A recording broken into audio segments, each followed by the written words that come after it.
भाज्यता के नियम। तो आज हम पढ़ने वाले हैं भाज्यता के नियम। सबसे पहले बात करेंगे दो के नियम की। तो कोई भी संख्या जिसका इकाई का अंक कोई सम संख्या या ज़ीरो हो तो वो संख्या दो से विभाजित होती है। जैसे 216 इकाई का अंक 6 है तो संख्या चेक करते हैं कि दो से विभाजित होती है या नहीं होती है।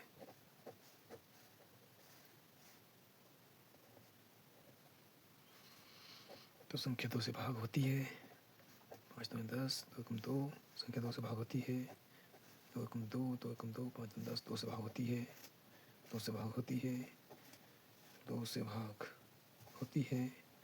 2 से भाग होती है और 2 से भाग 2 होती है। तो 3 से भाजकता नियम। यदि दी गई संख्या के अंकों का योग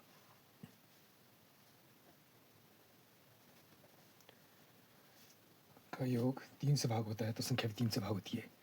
जैसे 3 3 3 333 के अंकों का योग है 3 + 3 6 + 3 9। तो 9 3 से भाग होता है तो इसलिए ये संख्या भी 3 से भाग होती है।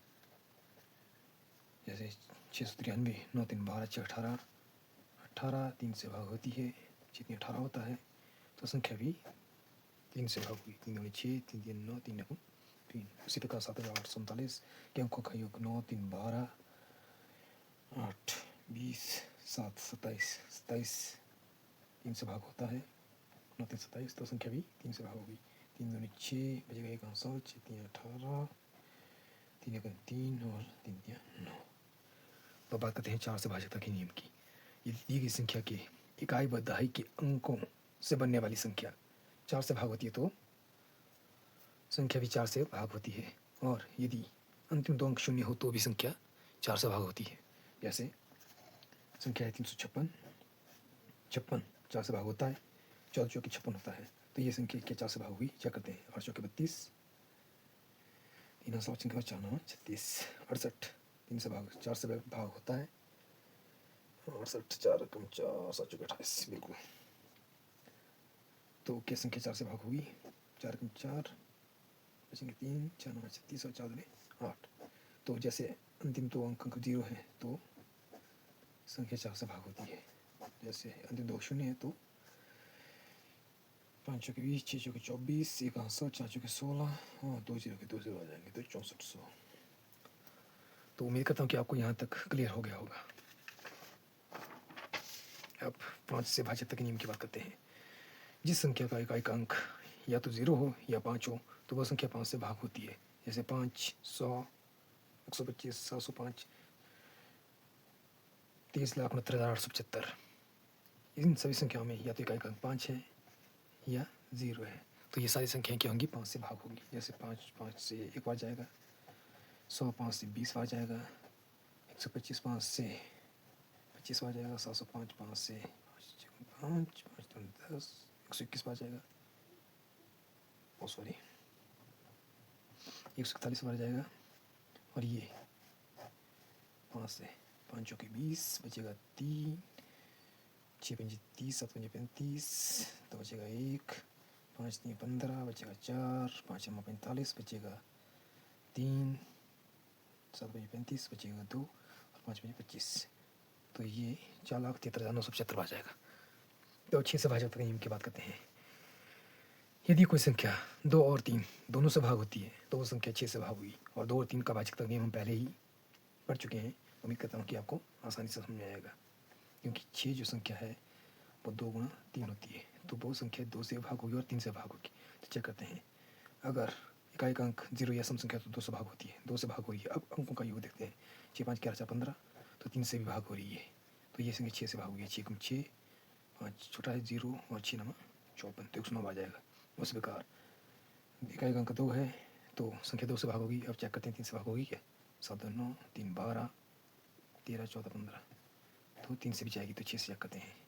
6 कम 6 बचेंगे 5 8 6 48 बचेंगे 3 6 पंजे 30 बचेंगे 3 6 6 36 बचेंगे 1 और 6 दूनी 12 तो ये संख्या 6 से डिविजिबल है।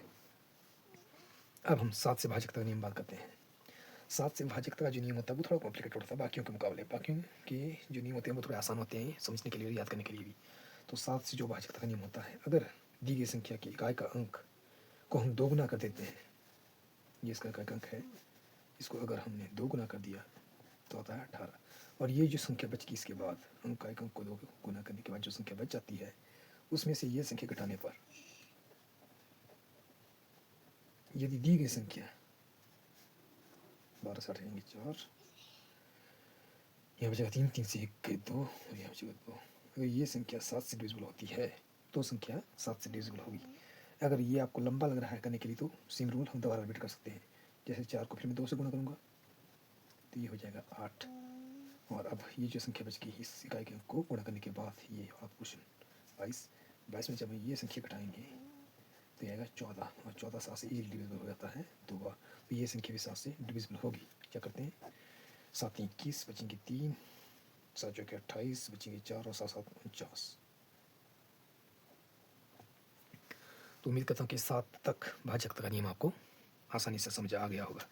अगर समझ में कोई दिक्कत होती है तो आप कमेंट बॉक्स में बता सकते हैं। हम दोबारा से बेहतर तरीके से आपसे कम्युनिकेट करने की कोशिश करेंगे और आपको समझाने की कोशिश करेंगे। और हाँ, अगर आप यहाँ तक वीडियो देख रहे हैं तो चैनल को सब्सक्राइब ज़रूर कर लें। अगर आपको मेरा पढ़ाने का स्टाइल और समझाने का तरीका अच्छा लग रहा हो तो अब बात करते हैं 8 से भाजकता के नियम की। वो संख्या जिसके अंतिम 3 अंक या तो 8 से भाग होते हैं या अंतिम 3 अंक 0 हों तो वो संख्या 8 से ईजिली डिविजिबल होती है। तो चेक करते हैं, अंतिम 3 अंकों की बात कर रहा हूँ मैं यहाँ पर, इकाई, दहाई और सैकड़ा के अंक। तो ये 512 है। चेक करते हैं क्या ये 8 से भाग होती है। 8 छक्के 48 बचेंगे 3, 8 चौके 32। तो ये 8 से डिविजिबल है। तो क्या ये संख्या भी 8 से डिविजिबल होगी। 8 7 56, 8 64, यहाँ बचेगा 1, नहीं जाएगा 0, यहाँ बचे 15, 8 1 में 8, यहाँ बन जाएगा 7 हासिल, 8 8 64, 64 में से 31 में से 64 जाएंगे तो कितने बचेंगे 7। तो यहाँ बनेगा 72 और 8 9 72। तो ये संख्या जो है वो 8 से डिविजिबल है। अब जैसे कि मैंने कहा था कि अगर अंतिम 3 अंक 0 हो तो भी संख्या 8 से डिविजिबल होती है। जैसे 1000 ले लेते हैं, क्या ये 8 से डिविजिबल है। चेक करते हैं, 8 1 में 8 बचेंगे 2, 8 में 16 बचेंगे 4 और 8 में 40। तो ये 125 आ जाएगा। तो इससे सिद्ध होता है कि अगर इकाई, दहाई और सैकड़ा के स्थानों पर 3 0 हो तो भी संख्या 8 से भाग होती है। अब 9 से भाजकता का नियम चेक करते हैं। 9 से भाजकता का नियम काफ़ी हद तक 3 से मैच करता है। जैसे दी गई संख्या के अंकों का योग यदि 3 से भाग होता है तो वो संख्या 3 से भाग हो जाती है। उसी प्रकार यदि दी गई संख्या के अंकों का योग 9 से भाग होता है तो वो संख्या 9 से भाग हो जाती है। चेक करते हैं, 4 3 7, 9 7 16 2 18। तो 18 जो है वो 9 से इजीली डिविजिबल होता है। 9 2 18 2 बार जाएगा। तो क्या ये संख्या भी 9 से डिविजिबल होती है। तो 9 3 27 बचेंगे 2, यहाँ बन जाएगा 20, 9 2 18 बचेंगे 2, यहाँ फिर 9 2 18, यहाँ पर बचेंगे 5 और 9 6 54। तो ये संख्या जो है वो इजली 9 से डिविजिबल है। अब 10 से भाजकता का नियम। 10 से भाजकता का नियम बहुत आसान है। यदि इकाई के अंक के स्थान पर 0 हो तो ही वो संख्या 10 से भाग होती है। बस इतना है। जैसे 10 10 बार 1, 10 1 10, 10 0 से 0 गया 40 बार जाएगा, ये 10 10 10 70 बार जाएगा। तो खत्म। अब हम बात करते हैं 11 से भाजकता के नियम की। 11 से भाजकता का नियम जो है, यदि जो संख्या होती है उसके सम स्थान और विषम स्थानों के अंकों का योग का अंतर 0 हो या 11 का मल्टीपल हो, चाहे 11 के गुण में हो 11 22 33 इस प्रकार, तो वो संख्या जो है वो 11 से डिविजिबल होती है। अब समस्थान कहा मैंने, तो समस्थान यहाँ से शुरू करेंगे। जैसे ये दूसरा स्थान, ये चौथा स्थान, ये छठा स्थान, इसके अंकों का योग है 7 6 13, 13 1 14। अब विषम स्थान 2 3 2 5, 2 7 और 7 14।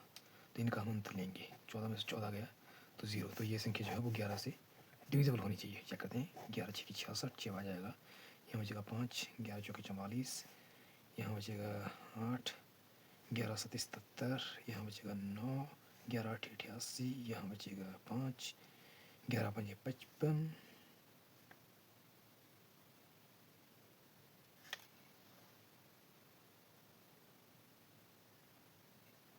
11 छः 66, 5 बजेंगे 52, 11 चौके 44, 44 से 8 बजेंगे 87,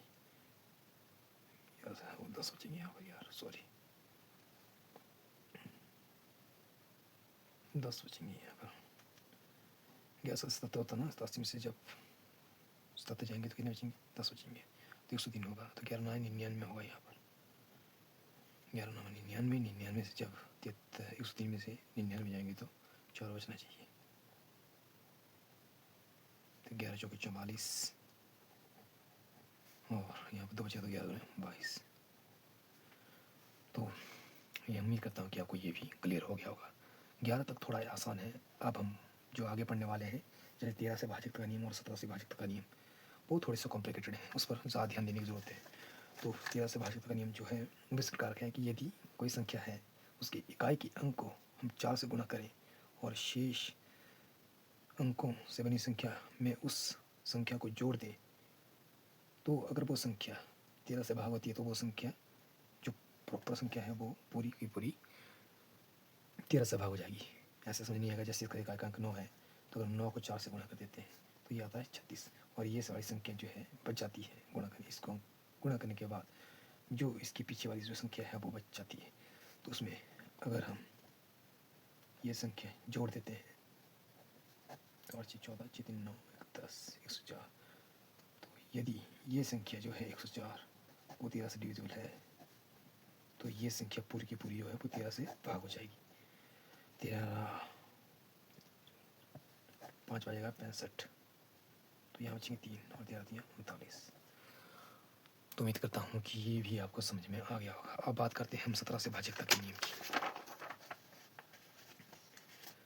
17 से भाजकता का नियम जो है, इसमें भी ये जो संख्या है, इसका जो ये इकाई का अंक है ये वाला, इसको यदि हम 5 से गुणा कर दें तो बनेगा 5, और ये जो 5 आया, अब ये जो संख्या बच गई 73, इसमें से हम इसको घटा दें